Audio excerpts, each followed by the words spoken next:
Assalamualaikum warahmatullahi wabarakatuh. Perkenalkan, nama saya Nabila Zulfa, saya dari kelas RA3 dengan NIM 8622410110. Tujuan saya membuat video ini adalah untuk memenuhi tugas UTS mata kuliah pedagogik yang diampu oleh Ibu Hilda dan Yartika Nurma Adi MPD. Di video ini saya akan menjawab 3 pertanyaan yang sudah diberikan oleh Ibu Hilda. Untuk pertanyaan yang pertama, yaitu pertanyaannya adalah pada sekitar awal tahun 2021 terdapat berita mengenai seorang siswa sekolah dasar ditemukan tewas karena tersangkut di sebuah jendela di kelas yang ada di sekolahnya. Kejadian itu diduga terjadi karena siswa tersebut memanjat lalu terangkut jendela setelah mengambil bukunya yang tertinggal di dalam kelas. Hal semacam ini tentu saja membuat kaget dan menjadi teguran keras bagi para warga yang ada di sekolah. Menurut pandangan Anda, hal apa saja yang dapat diperlukan, yang dapat perlu dilakukan, serta ditanamkan guru kepada para siswa agar kasus seperti ini tidak terulang kembali? Oke, saya akan menjawab pertanyaan nomor 1. Yang akan saya lakukan agar hal-hal yang tidak diinginkan tidak terjadi lagi, yaitu saya tentunya akan memperketat pengawasan ataupun penjagaan sekolah, terutama pada saat jam istirahat ataupun pada saat jam pelajaran atau jam pembelajaran sudah selesai. Selanjutnya saya akan mengajarkan kepada anak murid saya tentang pentingnya menjaga keselamatan dan keamanan di sekolah, seperti tidak memanjat jendela ataupun melakukan tindakan yang berbahaya lainnya. Saya juga akan membuat peraturan tentang perilaku yang tidak diperbolehkan di kelas ataupun di sekolah. Dan yang terakhir, saya juga akan meningkatkan komunikasi antara guru, orang tua, dan siswa di sekolah maupun di rumah. Seperti apa yang sudah kita ketahui bahwa anak seusia sekolah dasar itu masih di bawah umur dan masih dalam pengawasan orang tua. Di sekolah guru yang mengawasi dan di rumah tentu orang tua yang mengawasi. Oke, sekarang kita sudah memasuki ke pertanyaan kedua. Pertanyaannya yaitu, dalam proses pembelajaran, guru memiliki banyak peran penting. Apa saja peran tersebut dan jelaskan? Oke, saya akan menjawab pertanyaan nomor 2. Tentu saja guru memiliki banyak peran penting dalam proses pembelajaran.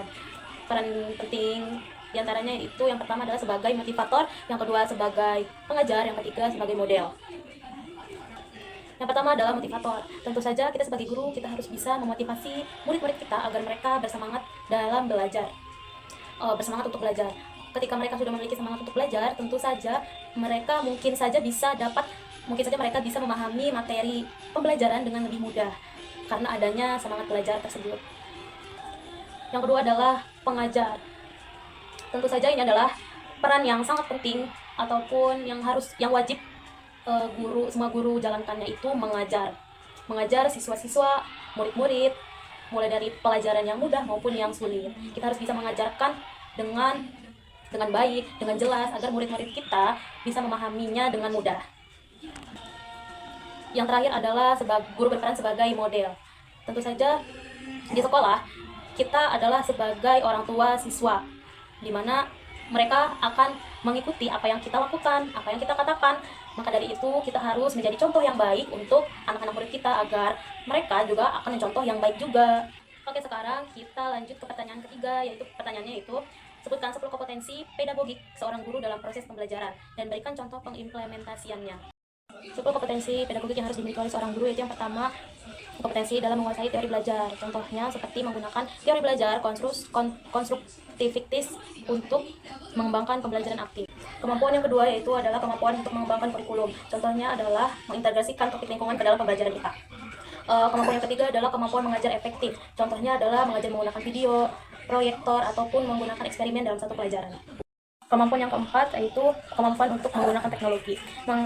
Contohnya yaitu dengan menggunakan kuis online untuk meningkatkan partisipasi siswa. Yang kelima yaitu adalah keterampilan untuk berpikir kritis, untuk mengembangkan keterampilan berpikir kritis. Contohnya dengan membuka pertanyaan yang terbuka atau membuka pertanyaan secara luas. Kemampuan yang keenam yaitu mengakses dan mengevaluasi. Contohnya dengan menggunakan kuis singkat untuk mengetahui seberapa dalam pemahaman siswa.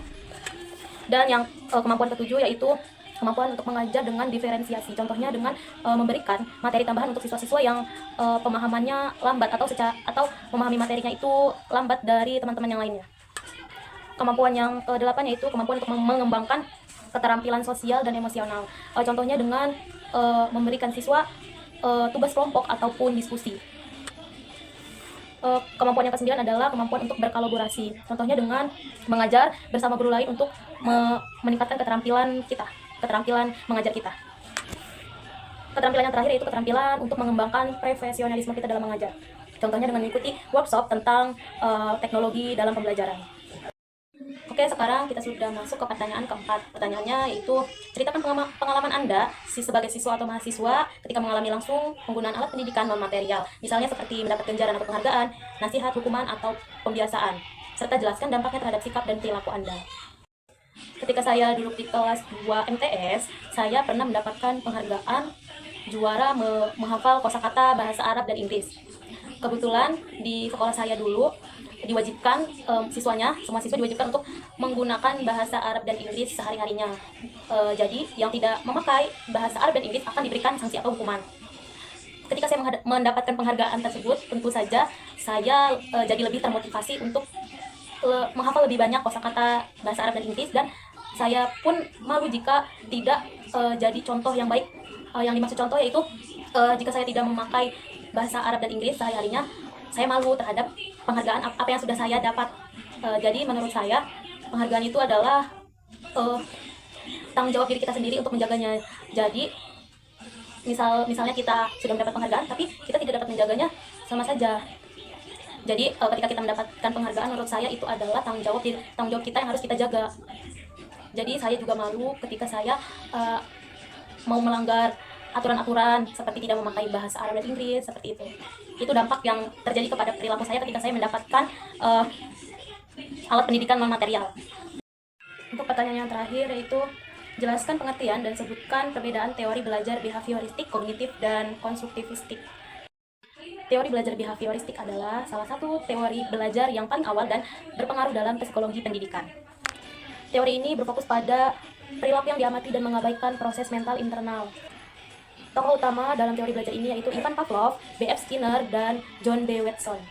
Dasar pemikiran teori ini beranggapan bahwa belajar adalah perubahan perilaku yang dapat diamati dan dipengaruhi oleh lingkungan. Konsep dari teori belajar ini yaitu yang pertama adalah stimulus respon, di mana stimulus respon atau SR, di mana belajar terjadi ketika stimulus diikuti oleh respon. Kedua yaitu kondisinya, di mana belajar terjadi ketika melalui kondisi klasik atau operan. Yang terakhir yaitu penguatannya, di mana penguatan positif atau negatif dapat menurunkan atau meningkatkan perilaku. Kelemahan dari teori belajar ini yaitu yang pertama, mengabaikan proses mental internal dan tidak dapat menjelaskan kompleksitas belajar manusia. Yang kedua yaitu teori belajar kognitif. Teori ini berfokus pada proses mental internal yang terjadi selama belajar. Tokoh-tokoh utama dalam teori belajar ini yaitu yang pertama ada Jane Piaget, yang kedua Lev Vygotsky, dan yang ketiga Jerome Bruner. Dasar pemikiran teori belajar ini yaitu teori belajar ini beranggapan bahwa belajar adalah proses pengolahan informasi dan konstruksi pengetahuan oleh individu. Konsep dalam teori belajar ini yaitu yang pertama proses mental internal seperti persepsi, perhatian, memori, dan lain-lain. Konsep yang kedua yaitu belajar adalah konstruksi pengetahuan, bukan hanya penerimaan informasi. Konsep yang ketiga yaitu skema, singkatan dari struktur pengetahuan, yang digunakan untuk mengorganisir pengetahuan. Kelemahan dari teori ini yaitu sulit untuk mengamati proses mental internal secara langsung dan tidak sepenuhnya mengamati perbedaan individu secara internal. Yang terakhir adalah teori belajar konstruktivistik, yang dimana teori ini berfokus pada konstruksi pengetahuan oleh individu melalui pengalaman dan interaksi dalam lingkungan. Tokoh-tokoh yang ada dalam teori ini yaitu Jane Piaget, Lev Vygotsky, dan Jerome Bruner. Dasar pemikiran teori ini yaitu teori ini beranggapan bahwa pengetahuan tidak dapat dipindahkan secara langsung dari guru ke siswa, akan tetapi harus dikonstruksi oleh individu sendiri. Konsep dari teori ini yaitu pengetahuan dikonstruksi individu melalui pengalaman dan interaksi dalam lingkungan. Konsep yang kedua adalah proses belajar, itu proses adaptasi dan reorganisasi kognitif. Dan konsep yang terakhir yaitu pembelajaran harus berpusat pada siswa dan mempromosikan eksplorasi dan penemuan. Kelemahan dari teori ini yaitu sulit menilai ataupun mengukur pengetahuan dari individu. Dan kelemahan yang kedua yaitu membutuhkan waktu dan sumber daya yang lebih untuk mengimplementasikannya. Perbedaan antara teori belajar behavioristik, kognitif, dan konstruktivistik adalah jika teori belajar behavioristik berfokus pada perilaku yang diamati, dan jika teori belajar kognitif berfokus pada proses mental internal. Nah, jika teori belajar konstruktivistik berfokus pada konstruksi pengetahuan oleh individu, dan jika konsep teori belajar behavioristik itu adalah belajar adalah perubahan perilaku akibat stimulus dan respon. Jika konsep teori belajar kognitif yaitu konsepnya belajar adalah konstruksi pengetahuan dan pengolahan informasi. Dan jika teori belajar konstruktivistik itu adalah konsepnya belajar adalah adaptasi dan reorganisasi struktur kognitif. A few moments later. Mungkin hanya itu yang dapat saya jawab. Kurang lebihnya saya mohon maaf. Wassalamualaikum warahmatullahi wabarakatuh.